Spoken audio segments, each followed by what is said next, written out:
Alors, ça va être la course, ça va être le départ très bientôt. Je suis en compagnie de monsieur Gilles Barbeau, qui a fait vraiment tout ça et qui était avec nous dernièrement. Gilles Barbeau, maintenant, le cœur, est-ce qu'il bat? Un petit peu plus vite qu'il y a quelques minutes, mais vous savez ce qu'on dit, la pression, c'est ce qu'on met dans les pneus. Okay. Gilles Barbeau, on va partir tous. Et ça va être comment? C'est sûr que tu viens avec nous, là. Ah oui, j'avais promis de venir, on est là. Vous avez vu, il est en tenue, il est beau comme un camion tout neuf. Okay. C'est ça, j'ai pas les jambes assez sexy, donc... alors, je porte un pantalon long. Okay. Mais sinon, Gilles, comment ça va se passer, ça? Comment on part? Ok, on part les premiers 500 mètres. Les coureurs vont courir ensemble, tous ensemble. Et les derniers 500 mètres sur Times Square, ils vont les faire ensemble aussi. Et puis il y a un coureur qui va partir, qui va tourner à droite sur Notre-Dame. Bref, il va courir ses 10 premiers kilomètres seul. Et dans 10 kilomètres, à quelque part sur le boulevard Taschereau, il y a un autre coureur qui va prendre le relais. Et ce même coureur qui a commencé, dans 10 à 12 heures, il va recourir encore 10 kilomètres. Et comme ça, tous les 10-12 heures jusqu'à New York City. Good. Ouais, dans 70 heures. Alors c'est un départ, nous on va se préparer. Gilles, je te souhaite bonne chance. On va partir ensemble avec Bruni et toute l'équipe. Un gros merci à la radio CPAM aussi qu'il faut dire pour la musique. Donc on se voit tout à l'heure sur le départ. À tout à l'heure. Alors là je suis en compagnie d'un des participants qui va partir dans cette course. C'est donc le premier tour de course. Nicolas est avec nous. Nicolas, bonsoir. Bonsoir. Nicolas, est-ce que ça bat un petit peu à l'intérieur? On sait que tu es le premier coureur. Ouais, ça va un petit peu, mais faut dire que j'avais envie de partir le premier. Je trouvais que c'était cool de partir depuis Montréal, de quitter Montréal, de traverser le pont Jacques-Cartier. Et puis après, au niveau des créneaux horaires, ça correspond un petit peu à un créneau normal de journée. On court à 7h le soir, on court à 7h le matin. On a la journée après le libre, quasiment dans le camion pour dormir, pour manger. Nicolas, dis-moi un petit peu, ton entraînement, qu'est-ce que ça a été pour que tu puisses faire cette course? Ça a été 2 entraînements par semaine avec esprit de corps. Donc on s'est entraîné mercredi soir 2 heures à base d'ultimate frisbee, de soccer, monter la plage Jacques-Cartier 3 ou 4 fois, jouer au football. Des jeux à base de course, c'est pas de la course plate. Comme moi j'aime pas la course en fait, mais là on court avec un ballon, avec un frisbee, et puis je trouve que c'est beaucoup plus agréable. Et toi, est-ce que tu avais des attentes particulières pour cette course? Aucune attente, mis à part d'arriver à New York, parce que comme je te l'ai dit tout à l'heure, j'aime pas ça courir. Puis quand Gilles m'a parlé du défi, au début je lui ai dit tu sais, courir moi c'est pas ma tasse de thé. Et puis en y réfléchissant je me suis dit c'est un beau défi là, de courir jusqu'à là-bas. Donc c'est ça qui me tarde de faire, c'est de réussir à faire ce défi. Nicolas, j'aimerais savoir à quoi tu es arrivé hier soir? J'ai pas rêvé.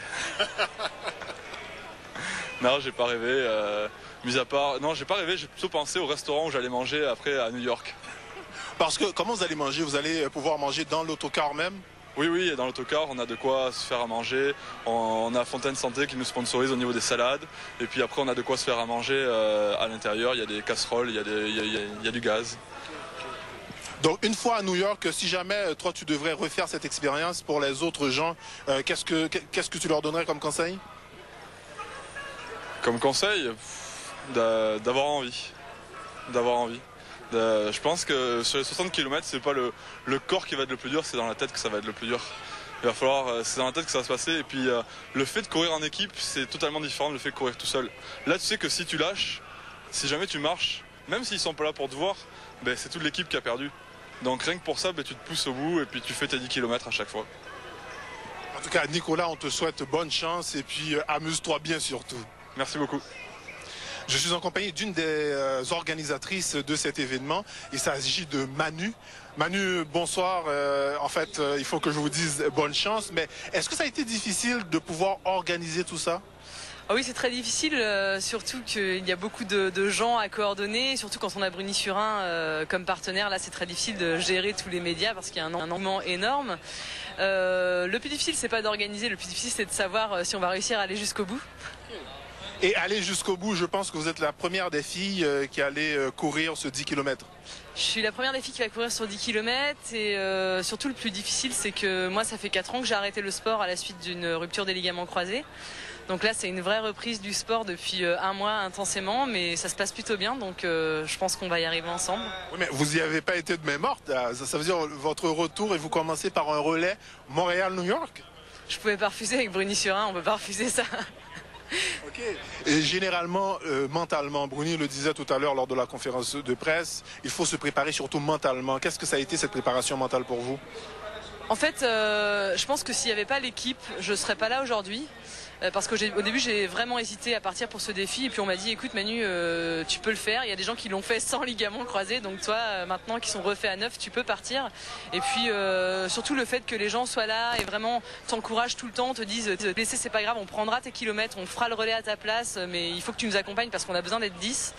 Là, ça m'a vraiment boosté pour partir et faire cette aventure avec eux. Et malgré tout cet encouragement, est-ce que parfois quand même vous avez quelques appréhensions? J'ai quelques doutes par rapport à mon genou. Mais j'ai pas d'appréhension par rapport à l'équipe parce que je me rends compte que là on est vraiment soudés et puis on a vraiment envie d'aller jusqu'au bout. Moi c'est ma première fois à New York en plus, donc ça va être une belle arrivée. Alors là je peux pas louper ça vraiment. Quand vous allez revenir, à votre avis, à quoi vous allez penser? Comment vous allez voir tout ça? Je pense déjà je vais appeler mes parents en France et je vais leur dire j'ai fait Montréal-New York pour la première fois sur le continent américain, c'est pas mal. À pied? À pied. Et puis je pense que je vais revenir avec des grands amis à mon avis. Et il y a un défi aussi, celui de pouvoir justement courir de nuit. Oui, alors là, moi j'ai jamais couru de nuit, donc j'appréhende beaucoup, surtout de savoir comment va se faire le rythme en fait du sommeil. Mais bon, je me dis qu'on va se faire encourager, donc ça devrait aller. Manu, je vous remercie, je vous souhaite bonne chance pour cette course. Merci pour tout. Merci.